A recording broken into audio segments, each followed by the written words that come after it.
ఈరోజు మీరు ఇక్కడ అడిగారు కాబట్టి చెప్తున్నా, ఎందుకు మీరు ఇంత అంబిషియస్గా ఉన్నారని. 47, 48 ఇప్పుడు మనం ఉన్న ప్రకారం అయితే 7.5% గ్రోత్ అయితే 16 లక్షల నుంచి 78 లక్షలు గ్రో అవుతాం జిఎస్టిపి. అంటే పర్ క్యాపిటల్ ఇన్కమ్ 13 లక్షలు అవుతుంది. ఇంకొక పక్కన 12.5% అయితే 78 నుంచి 214 లక్షల కోట్ల జిఎస్టిపి వస్తుంది. దానివల్ల పర్ క్యాపిటల్ ఇన్కమ్ 35 లక్షలు అవుతుంది. అదే కానీ 15% గ్రో అయితే 347 లక్షల కోట్ల రూపాయలు జిఎస్టిపి వస్తుంది.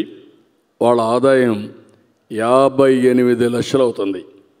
13 లక్షలు రాబోయే రోజుల్లో డబుల్ గ్రోత్ అయితే 58 లక్షలు. అంటే ఎన్ని రెట్లు ఎక్కువ ఆలోచించుకోండి. దగ్గర 4 రెట్లు 4.5 రెట్లు ఎక్కువ వస్తుంది.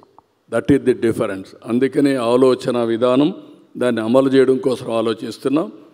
అందుకే ఇవన్నీ కూడా మీకు ఈ లెక్కలు కానీ అర్థమైతే, కొంతమంది ఏం చేస్తున్నారంటే ఒక ఇండస్ట్రీ పెడుతున్నారు, ఒకసారి ఇండస్ట్రీ సక్సెస్ అవుతానే ఫాస్ట్ గ్రోత్కి వెళ్ళిపోతున్నారు. ఎకానమీ కూడా అంతే. కాబట్టి మీరు అడిగారు కాబట్టి మీరు ఎట్ట సాధిస్తారని చెప్పి అన్నారు.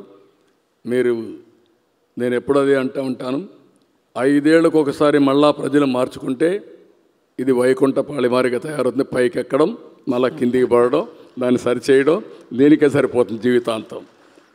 అది లేకుండా సుస్థిరంగా ఆలోచిస్తే రాబోయే రోజుల్లో అందరి భవిష్యత్తు బంగారు భవిష్యత్తుగా ఉంటుంది.